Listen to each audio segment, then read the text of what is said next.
fifaliana an-trano no iarabana ny tsirairay avy rehefa samy notain'andriamanitra isika tamin'ny tontolo andro iny a dia tratra n'izao fotoana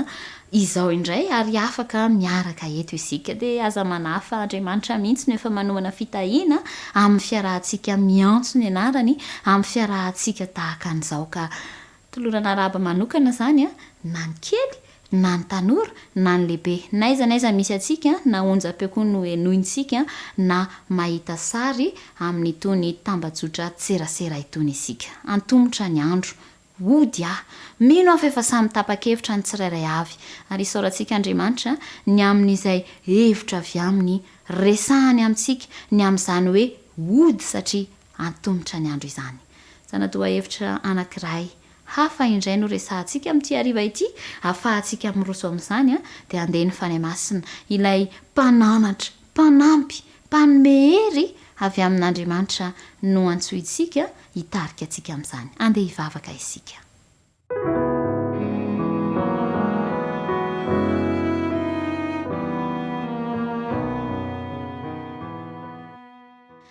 Andriamanitra rainay tsara indrindra masina izay any an-danitro ianao irery hatrano anoloranay ny dera sy ny saotra ary ny voninahitra mandrakizay satria ianao irery ihany no mendrika an'izany notahianao tokoa izay ka afaka miaraka eto indray ary efa mananteny izahay fa efa manomana fitahiana ianao dia izany koa no isaoranay sahady ny anaranao iara-ianatra indray ary izahay Andriamanitra fanahy masina aoka ianao hatrany no hiasa ty anatinay ampahazo anay izay tiana resahana aminay ary anampy anay amin'ny fanapahan-kevitra indrindra amin'ny fampiarana sy ny fizarana izay resahany soratra masina aminay koa mitenena indray aminay Andriamanitra fa vonina ianao izay mpanomponao amin'ny anaran'i Kristy amen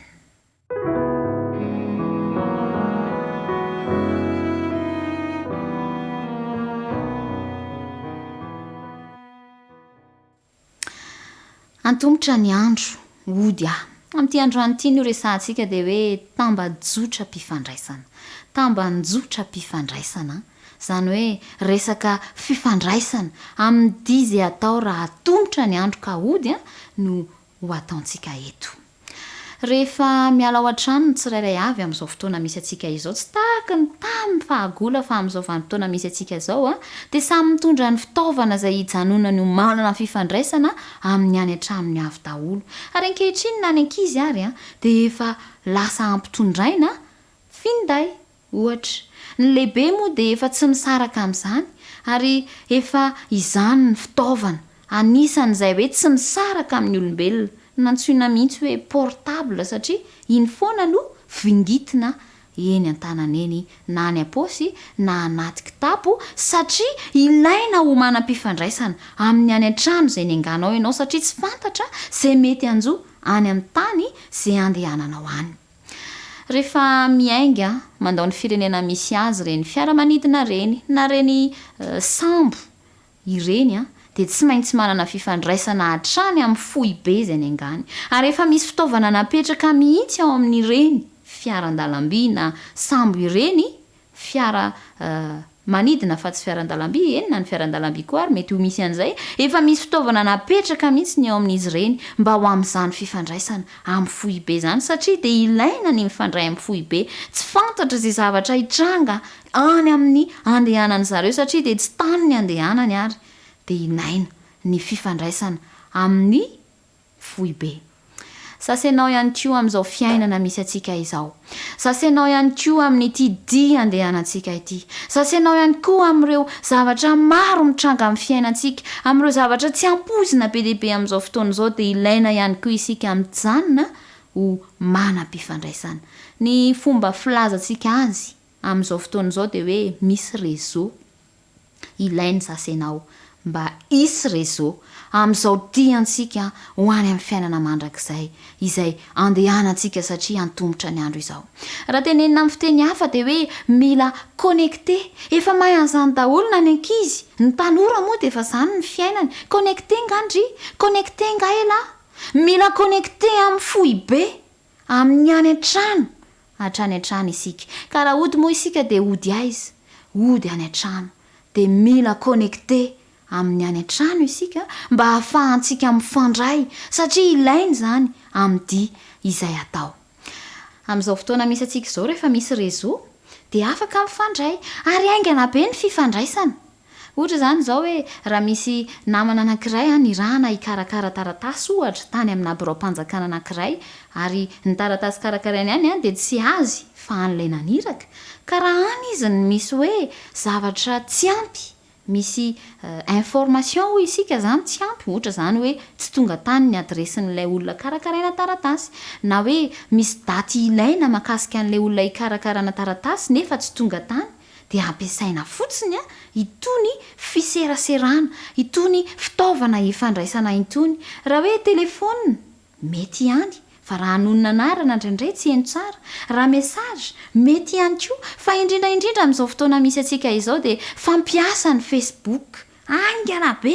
fampiasa itony WhatsApp itony raha ohatra moa zavatra ngezangeza ny fandefasana dia hoe mampiasa mailaka amin'izao fotoana izao rehefa misy réseau dia aingana be ny fifandraisana ary izay le hoe teknôlôjia dia ohatran'izany ihany koa isika raha andeha ho any amin'ny fiainana mandrakizay mila mifandray amin'ny fohy be mila mijanona ho misy réseau mila connecté mandrakariva mba hahafahantsika mifandray satria zao ane misy hery ane avy any ambony izay ilainy ary mila mandray an'izany ane isika dia mila fantsona andraisana an'izany ihany koa ny olona anankiroa izay mifandray na le ohatra andraisina teo hoe ny anankiray any amin'ny toerana any amin'ny birao-panjakana ny anankiray izay naniraka any amin'ny misy azy ka raha ohatra ka tsy misy andraisana an'le hafatra avy any amin'ny anankiray ny anankiray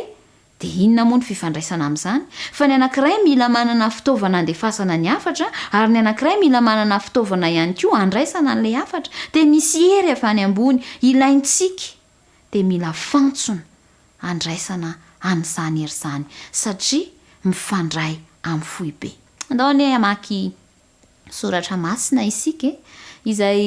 teny nataon'i Jesosy makasika an'izany hoe fijanonana ho mifandray mandrakariva amin'Andriamanitra izay any amin'ny fohy be amin'ny trano izay andehanantsika dia ny any amin'ny fohy be any amin'ny fiainana mandrakizay mihitsy ne zany andeha ho vaky itsika any zao na toko fa 5:14 efa haitsika koa zany tenin'Andriamanitra zany zao ny voalaza zao na toko fa 5:14 tomoera amiko ary zao aminareo tahaka ny sampany tsy mahay mamoho azy raha tsy miray amin'ny voaloboka izy dia toy izany koa ianareo raha tsy miray amiko ry namako mila miray amin'ny Kristy amin'ny fotoana rehetra isika tahaka ny sampam-boaloboka ho izy izay tsy maintsy miray amin'ny fotony eritrereto hoe raha tsy miray amin'ny fototra raha ny sampam-boaloboka sasany dia manao tsy ahazo ny tsirokanina havelona azy izy dia alazo dia hintsana fotsiny na tsisy anapaka ary dia toy izany hoe Kristy mila miray amin'ny Kristy isika mila manana fifandraisana misy réseau mandrakariva connecté amin'ny Kristy amin'ny fotoana rehetra tahaka ny sampam-boaloboka ho izy izay tsy maintsy miray amin'ny fotony dia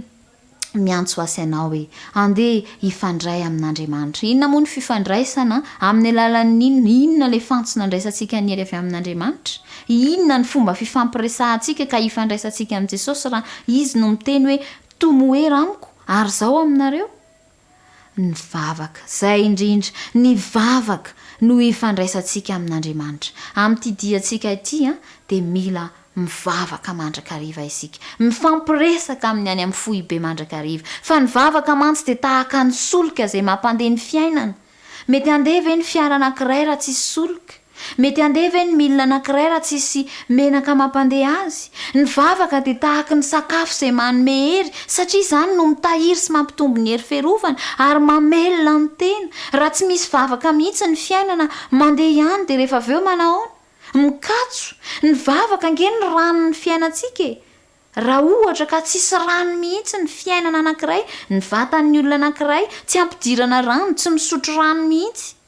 dia mihitsokitsoka daholo dia miraikitra dia mety hikankona mihitsy nylay vatana dia tahaka izany ihany koa tsisy izay ampikoriana ny fiainantsika rehefa tsy asiantsika vavaka ny fiainantsika ka mba hifandraisantsika amin'Andriamanitra hifandraisantsika amin'ny fohy be dia andeha hivavaka ary amin'ny fotoana rehetra andeha hivavaka mba hifandraisantsika amin'ny Kristy amin'ny fotoana rehetra. Fa Jesosy ary ane tamin'izy tonga tetỳ an-tany na dia hoe zanak'Andriamanitra ary izy dia izy ve tsy nivavaka izy ary maro ny manambara amin'ny soratra masina fa nivavaka izy ary nilainy mihitsy le izy fa tsy hoe mba hatao fotsiny. Jesosy ary nivavaka. Misy fotoana izy mivavaka rery, misy fotoana mivavaka miaraka amin'ny olo-kafa. Dia zasy ianao ihany koa satria Jesosy ny antsika ny alaintsika tahaka. Andeha koa hivavaka rery mba hangataka ny hery amin'Andriamanitra. Tahaka an' Jesosy ny fo marain'alina koa ny soratra masina dia nitokana ary nivavaka. Tahaka an' Jakoba hoe nivavaka ange izy niaraka tamin'ny ankohonany rehefa nandeha nody hiverina ka hifanena tamin'ny Esau fa tamin'ny fotoana anankiray tsy maintsy nitoka an' Jakoba ary tsy maintsy nivavaka manokana izy. Dia zasy ianao ihany koa andeha hivavaka irery, hangataka hery amin'Andriamanitra, hitokana hiresaka amin'Andriamanitra. Dia andeha koa nefa tsy hanao ambanin-javatra ny fiaraha-mivavaka satria ilaina ny mivavaka. Fa Jesosy ary zanak'Andriamanitra kanefa dia nivavaka satria ilaina fantsona hifandraisana, handraisana ny hery avy amin'Andriamanitra izany. Misy boky anankiray mitondra ny lohateny hoe nivavaka, nisoratana mpanompo vavy kristiana anankiray antsoina hoe Ellen White, dia misy lahatsoratra vitsivitsy reto. Mba tiako zaraina aminao. Rehefa nandalina ny soratra masina mantsy izany vehivavy mpanoratra izany dia nanao an'izao asa soratra izao ary nozaraina amintsika dia andeha mba vakiako aminao.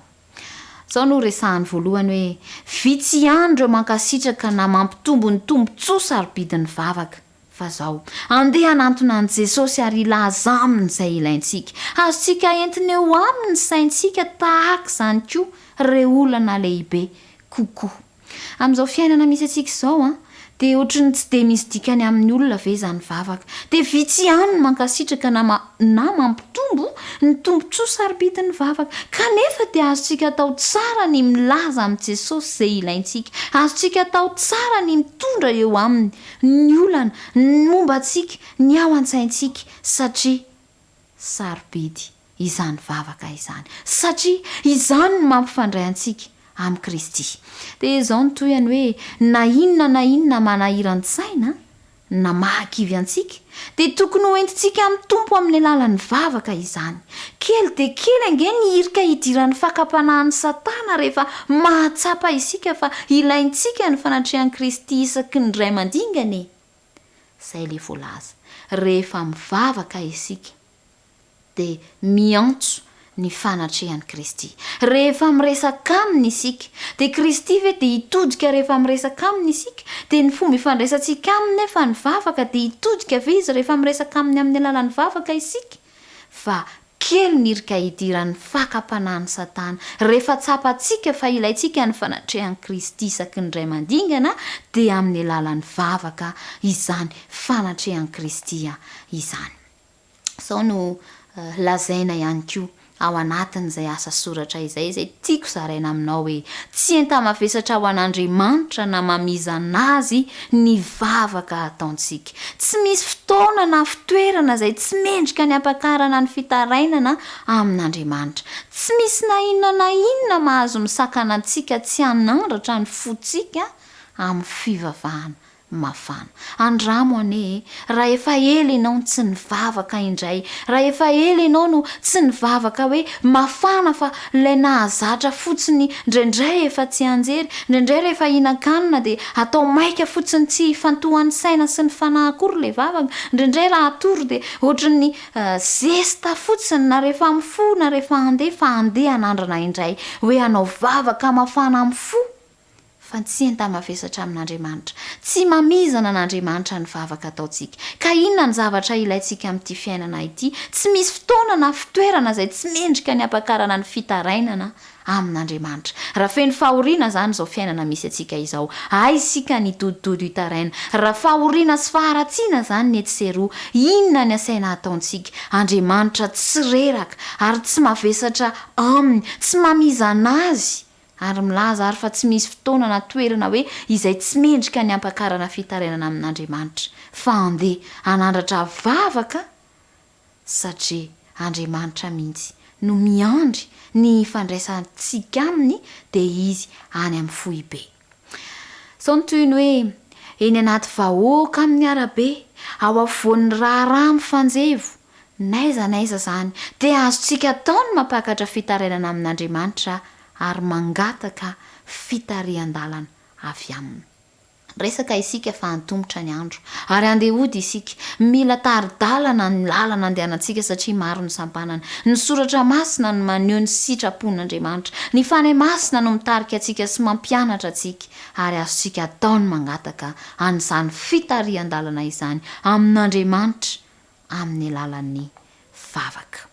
Ka zao ary ento-mandraka ariva eo anoloan'Andriamanitra ny ilainao, na ny fifalianao io, na ny fahorianao io, na ny fanahinao io, na ny tahotrao, fa tsy ahasasatra na avalaka azy ny anaovanao an'izany. Tsy hanao tsinitsinina izay ilain'ny zanany ilay mahay manisa ny volondohanao. Dia izao ihany koa ao amin'ny asa soratra hafa mitondra ny lohateny hoe nidio amin'ny Kristy fa nisoratany ity vehivavy antsoina hoe ilay Noety ity ihany hoe ny firaisan'Andriamanitra sy ny fanahy tsirairay avy dia miavaka sady feno indrindra ohatry ny tsy nisy afa-tsy ny fanahy inona ny mezany ny zanany malalany. Ry namako fantatsika nefa nanolotra ny zanan'ilay tokan'Andriamanitra mba ho avitra ho atsika ka izay mino azy no hanana ny fiainana mandrakizay fa ny fifandraisan'Andriamanitra amin'ny fanahy tsirairay avy. Zasenao ane zany raha manaiky ifandray aminy sika amin'ny lalan'ny vavaka, ny firaisan'Andriamanitra sy ny fanahy tsirairay avy dia miavaka sady feno indrindra ohatry ny hoe tsy nisy afa-tsy ny fanahy ray inona ny mezan'Andriamanitra ny zanany malalany. Be loatra ny fitiavan'Andriamanitra atsika ary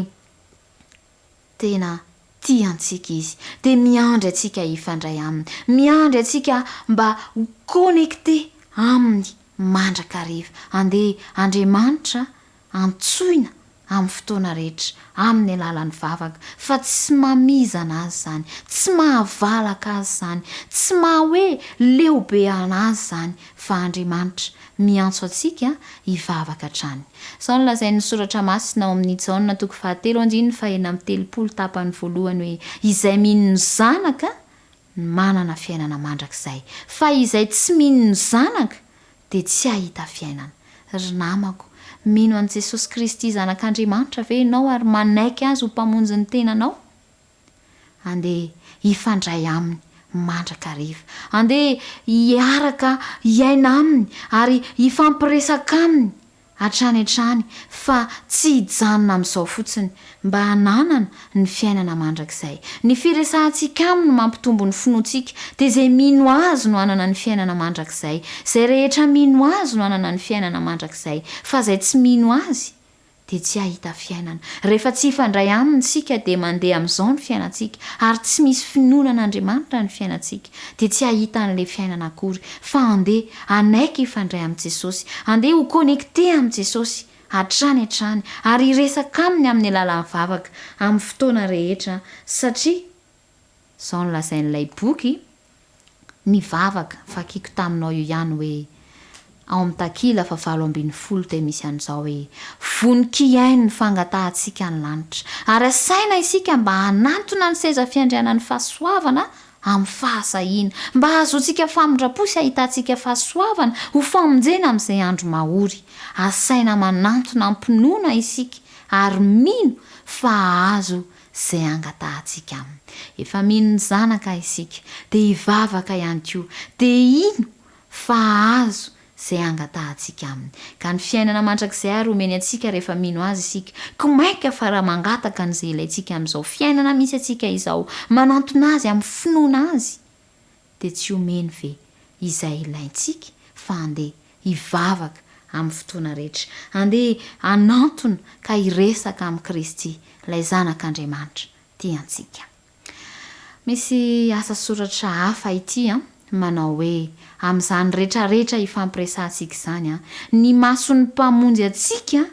dia amintsika mandrakariva. Mijery izay manahirana asy ianao, miambina sao misy loza, tsy misy toerana izay tsy afaka hidirany, ka noho izany tsy tokony hisy fahoriana na alahelo na toe-javatra hafa tsy ho azony hanampiana sy ianao.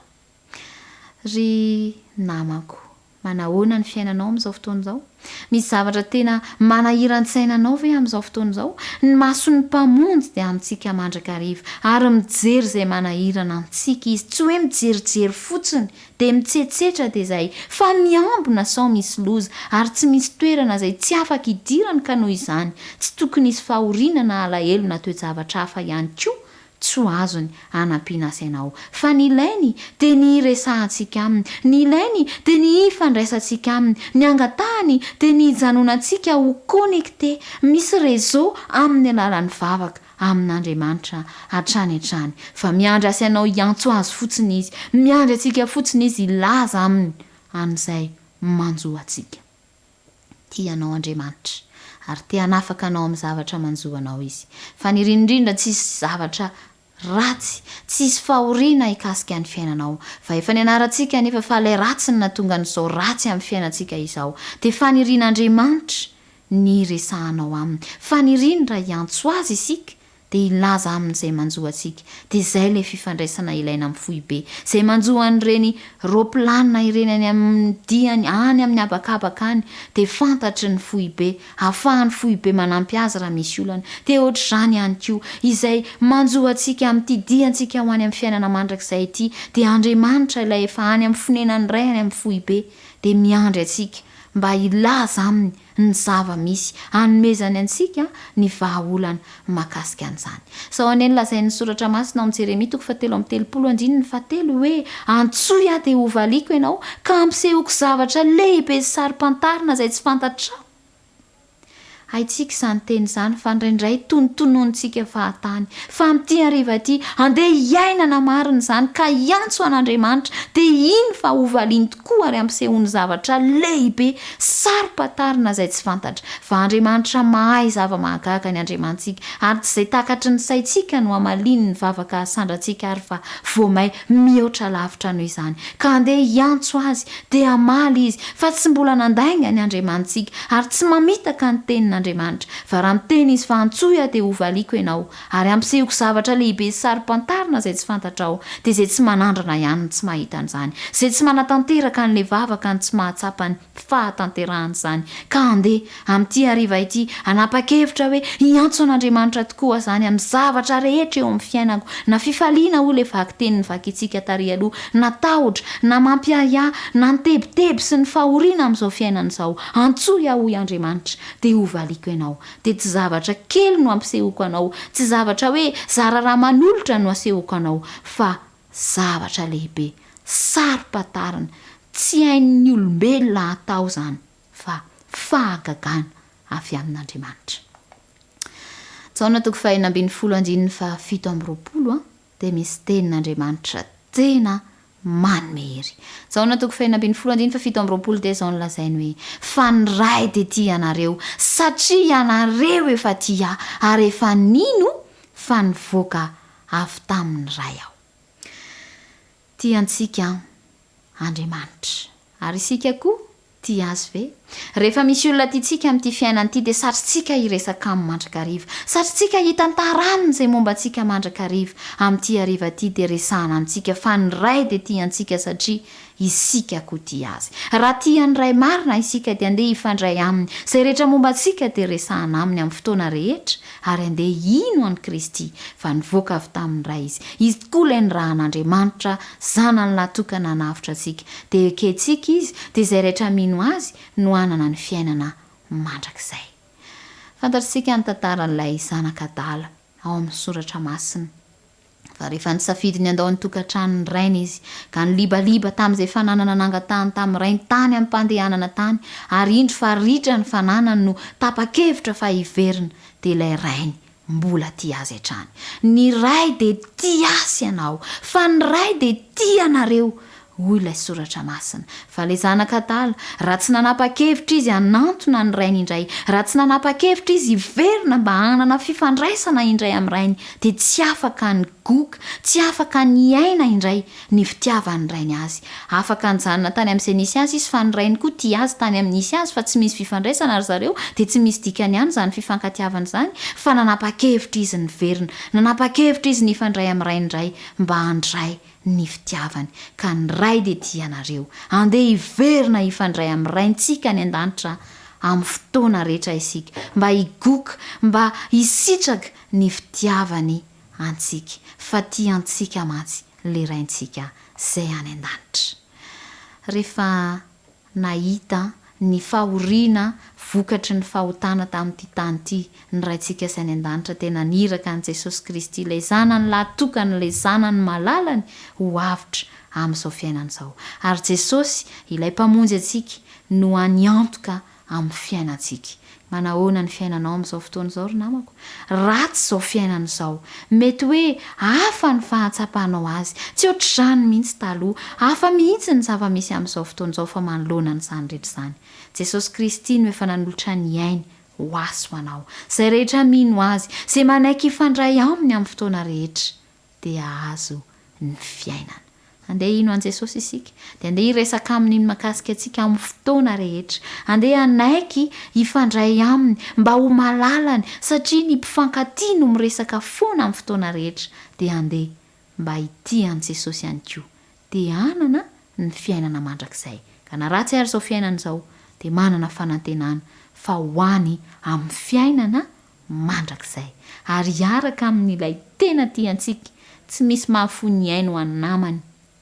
tsy nisy nahafony ainy ho an'ny olombelona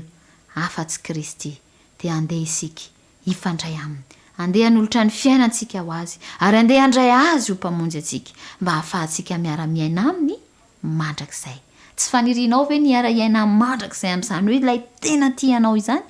Faniriko izany, ary ianao koa mba faniriko raha nanapa-kevitra amin'ity hariva ity ny handray an'i Kristy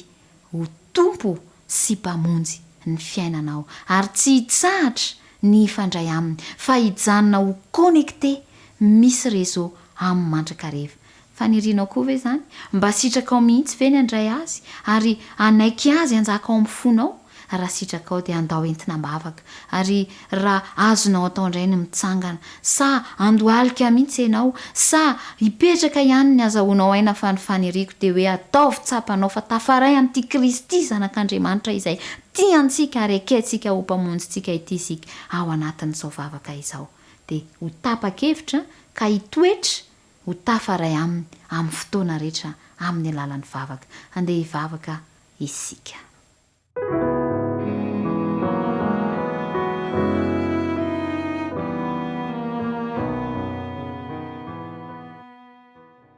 Jesosy malala lay tianay, lay tsy mahafoy anay, nampanota sy maniasia ary izahay dia mbola tianao foana ary antsoinao foana, ary mbola tianao foana ny mifandray aminay, mbola tsy reraka foana ianao miaino ny fitarainanay na dia tsy manao ny sitraponao ary izahay.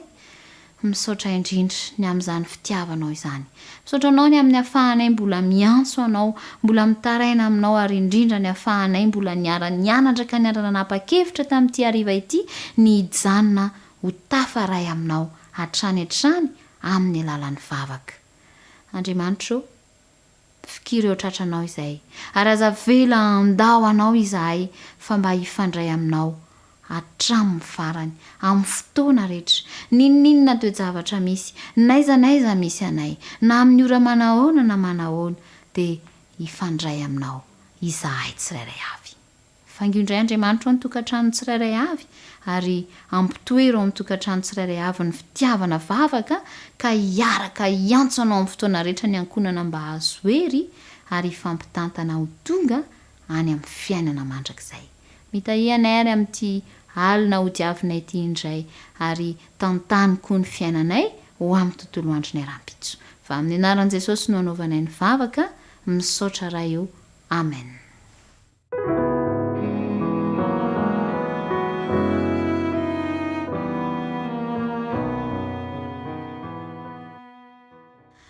Ny fitahian'Andriamanitra ny eo amintsika tsirairay avy an-trany, ary isika kosa tsy hanadino ny ifandray aminy, hivavaka naizanaiza, na manahoana na manahoana, na amin'ny toe-javatra inona na inona, na amin'ny fotoana inona na amin'ny fotoana inona. Andriamanitra ny androtsaka ny fahasoavany hamonto ny fiainantsika hatrany hatrany. Manome fotoananao